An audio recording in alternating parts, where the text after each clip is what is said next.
Everglades, also known as the River of Grass, as you guys can see why, is a very unique ecosystem to South Florida for two reasons.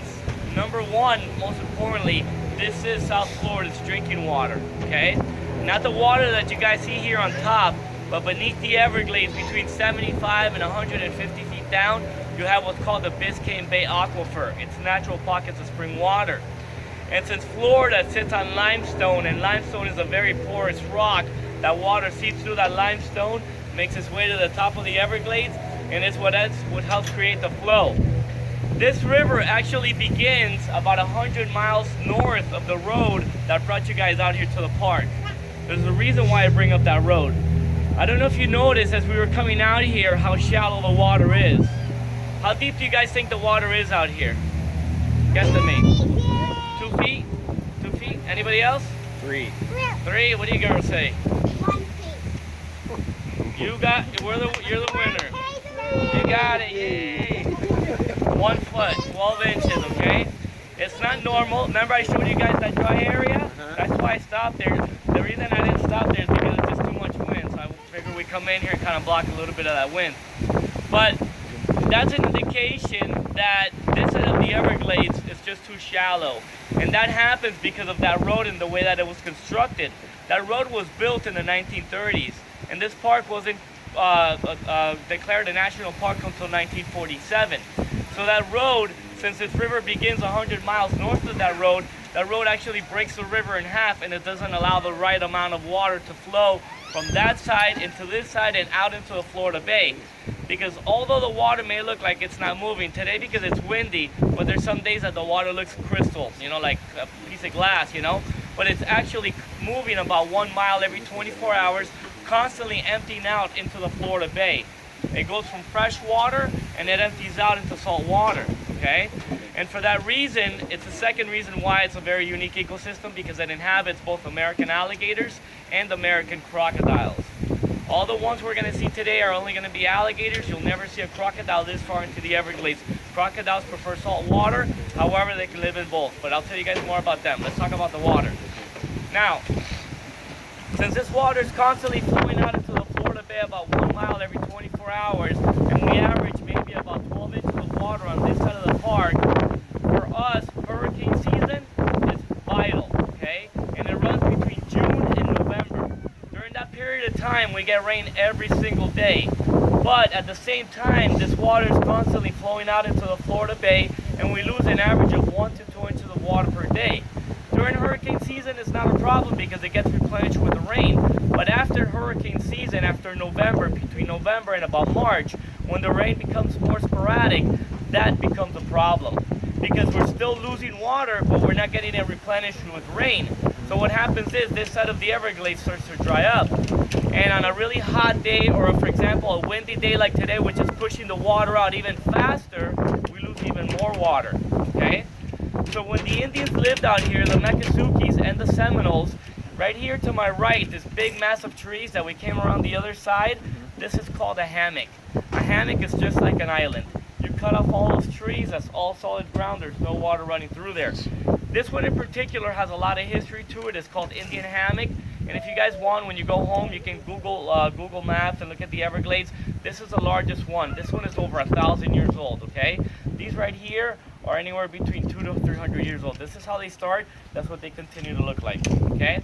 And this one in particular, there was a family called the Tigertail family, which are still around today, part of the Mekasuki tribe. That was the last family that lived out here in this hammock.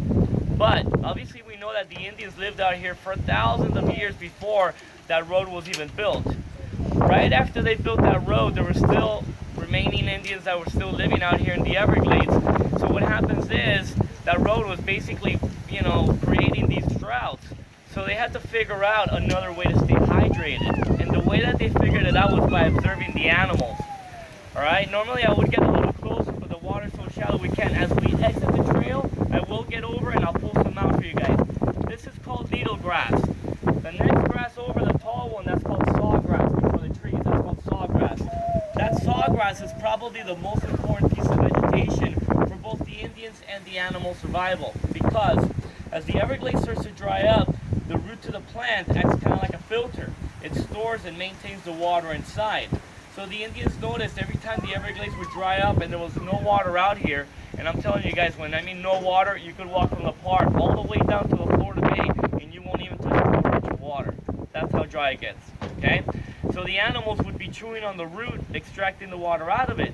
So the Indians figured it out. When they had no water to boil, they would pull the root out, they would chew on it, and this is how they would stay hydrated 2, 3, 4 weeks at a time, okay? And at the worst time of the year, the summertime, when it's really hot, really humid, mosquitoes, you know, water is vital, okay? That is how they would survive right there. I'll tell you guys a little story so you guys can kind of relate to it. I don't know if you saw it in the news or not. About a year ago, there was 3 kids between the ages of 14 and 16. The 14-year-old had been coming out here with his father on airboats all his life, hunting and all that stuff. He came out here with 2 other friends. They only had enough water for 1 night. They were out here gigging. At nighttime, gigging is basically you're catching frogs to eat the frog legs. You know, it's a Florida thing. So they were gigging and they were catching frogs. They were sliding the boat, and as they were doing so, they hit a tree and they flipped that boat. Okay? They were lost out here for 4 days. They only had enough water for 1 night. Had that one little boy not known the information about that sawgrass, they would have been found 4 days later dead. They were found alive, hydrated, perfect, because that one boy knew that little bit of information. Okay? So now you see that grass a little bit differently, right? Now, since the river goes from fresh water and it empties out into salt water, like I said, we have both alligators and crocodiles. In the Everglades, you're only going to find the American alligator. Alligators can only live in fresh water, okay? In the Everglades, there's roughly about 1.5 million American alligators. Out in the Florida Bay, the very beginning of the Florida Keys, I don't know if you guys have gone or are planning on going. If you are, as you start to enter the very beginning, you're going to notice these yellow signs that says crocodiles exiting, like crocodiles crossing. That's where their habitat is. But the crocodile almost became extinct around 35, 40 years ago. All right? The Florida Keys is a very small set of islands. People were just building and building and building, basically running them out of their habitat. So they designated an area for them. They started a very successful breeding program. The numbers went from the hundreds to the thousands. So they've gone from endangered to protected on the list, okay? Now, when you go back, let me see, maybe from here you guys can hear me better because I know this wind is like roaring. So when you guys go back, you guys are gonna go to an alligator show, okay? You're gonna hold a baby alligator. When you're holding that baby alligator, pay attention to its head. This is how you tell apart an alligator from a crocodile.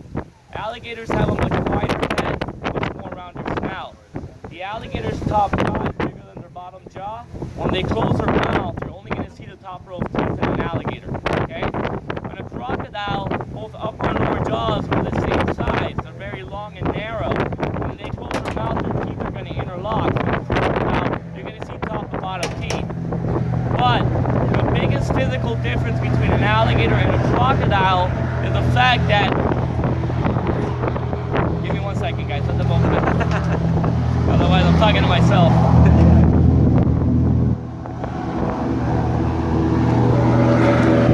Get it in their neck, and that gland allows a crocodile to process a salt without dehydration. Alligators don't have that gland.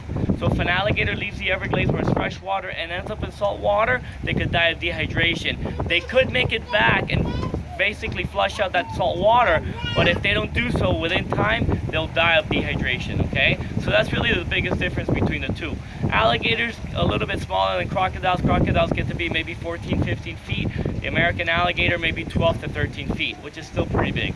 I don't want, you know, to be in the Florida Keys fishing with a, 18-foot, 20-foot crocodile like in Australia. You're the Australian, right? Tell these people how you guys lose about 5 or 6 people a year in the beach because of crocodiles, right? More like 20. More like 20? Wow. I'd rather the shark. I'd rather get, eaten by a shark than a crocodile. Crocodile's pretty, I would imagine, pretty... Yeah, they're pretty vicious. Pretty vicious. I like campers. Yeah. So that's the difference between the two, all right? Now, how do we navigate out here because it all looks the same, okay? Since the river runs from north to south and the water has a current of a mile every 24 hours, all of these hammocks right here only run north and south. They will never run east and west because they're broken up by the current. So right now we are in the north side of this hammock right here. The north side is always going to be very wide. That's where all the sediment and vegetation gets caught up, okay? If you follow it all the way down to the end, from here you can't see, but if you look at a map, it looks kind of like a teardrop. The The north side is going to be very wide. The southern side is going to be a point. From up here, we see that. From down here, you guys just see a bunch of sawgrass, okay? But that's how we know north and south. East and west by the sun. The sun is rising, rises in the east, and it sets in the west. At 3 o'clock, that sun will be directly above me. After that, it'll start to set. And that's how the Indians figured it out. Remember, they didn't have iPhones, GPSs, none of that stuff. They had to figure it out by landmarks and by the sun. All right? Any questions, guys? No. Not even one? Yeah, that's the mom. The names are like this. Normally on top of the lily pad.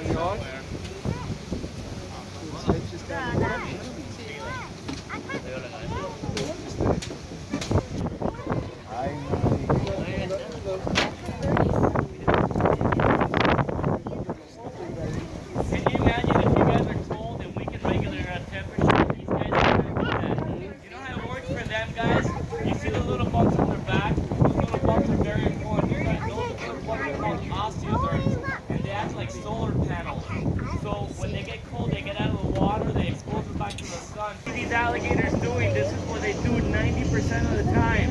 Absolutely nothing. These guys are still 90% muscle. And this is the American dream, people.